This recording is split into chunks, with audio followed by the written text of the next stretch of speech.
getting the check engine light on with fault code P0335 or P0234-8 indicating a bad crankshaft sensor?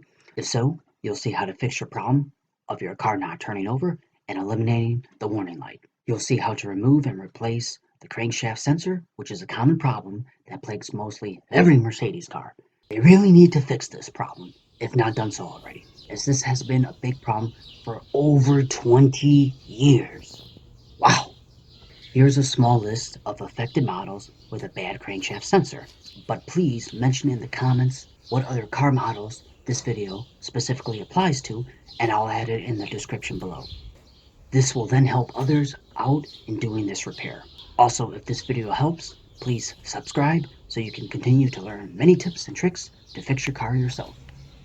Okay, so the good news is the Mercedes engine area looks the same for so many models like the CLK, SLK, C-Class, S-Class, E-Class, W-Class, heck even the Chrysler Crossfire, among others. First, I will mention some very helpful tips and tricks with these tools for you to gather to save you time and misery while working on this project. And then I'll actually show you. Get a long flat tip screwdriver. This will help you to push on the crankshaft sensor connector to possibly get it out with more ease instead of using your hand as much. The needle nose pliers can give you a good grip when removing or reinstalling the crankshaft sensor part. A regular ratchet is okay, but if you have a flexible head ratchet, this will help you out a lot as you may work in an awkward angle. You'll see later. Also, because the crankshaft sensor is in a deep area, you need a 6-inch extension and a 3-inch extension. And then you'll also need a 1/4-inch ratchet with either a 1 6-inch extension or get 2 3-inch extensions. Next, you need a universal joint swivel socket adapter set for your ratchet wrench and a regular socket adapter set. These are for the extensions. And a very important part you may not have, which is an external female star socket set, also known as an E-Torx set. Specifically, you need an E8 socket. I'll put this and all these tools mentioned in the description below. Anyway, get a spinner handle socket driver. Having this will reduce you working in an awkward angle to help remove and reinstall the bolts. Now, to think outside of the box, get a few mini neodymium magnets. This helped so much, and these magnets really are great to use for so many things, not just car related. You'll put this on the E8 socket so the screw won't fall.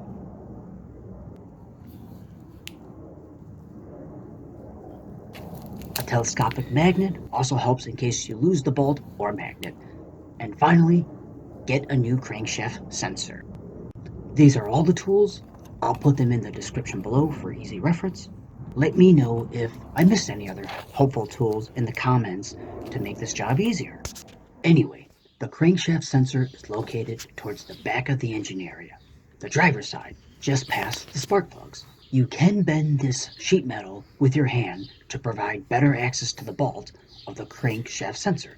You'll see what I mean later. However, I didn't have to do that. Here's the crankshaft sensor. What you actually see is the crankshaft sensor connector. The right is a reverse L-shaped like black bracket with 2 bolts. You could remove or loosen this if you are having problems or have really big hands and can't fit your hand in this tight space to remove the connector. Those bolts use an E8 Torx socket as well to loosen or remove. Now to show a different angle, here's the bolt to remove eventually. However, you can't see this looking straight down because the connector has to be removed first. You can't see me actually removing the connector, so I'll show you with it off what you are trying to disengage. You are pushing on this plunger as you pull out. It may look easy, but it's actually quite difficult, and you may spend about 15 to 30 minutes until you're able to disengage it. And if that black bracket is not removed, prepare to rough up your hand. Once the connector is off, grab either a 1/4-inch ratchet and the E8 socket adapter to remove it, or use a spinner handle socket driver with a magnet and an E8 socket. It doesn't hurt putting a paper towel down for extra protection in case the screw drops. Once it's loose enough, you could either grab it or use a telescopic magnet to easily retrieve it. Next, grab a hold of the actual crankshaft sensor and wiggle it out, turning it to the left and right as you pull it upwards. You could also use the needle nose pliers if that makes it easier for you to get it out. Here's how it looks. Now, I've heard that when replacing this, it's best to get the original OEM one by Bosch, as the generic ones don't hold up too long, which means you'll have to replace it and do this again, which is not worth it. If you heard this or agree, then let others know of your experience in the comments below. I'll leave the exact OEM part by Bosch in the description below so you can get it. Now, to put the new one in. Go ahead and wiggle it in by hand at first, turning it to the left and then the right as you push down. I've heard some people who can't get it in with ease lightly sand the outside of the plastic sensor and then clean it, obviously, and then put it in. In my case, pushing it in by hand didn't work well for me, so I grabbed the needle nose pliers and pushed and wiggled it in. Take a close look at that. If this back piece is not all the way in, then that means the crankshaft sensor won't be flush, which means it's not going to work. So make sure that is flush against the engine block area. If it is not, then the car still may not turn over. Now comes the next challenging part, and that is getting the screw in its hole. Now, your screw is going to fall off because of gravity. So do that magnet trick or wrap it up with tape just to get the screw in and start it. You'll know it's in the hole once you're able to turn it. You'll feel it. You'll feel that it's in the hole. And now, once you can't turn anymore, I'm going to get this. Well, it's funny. That magnet sure did a good job. I should get my needle nose pliers.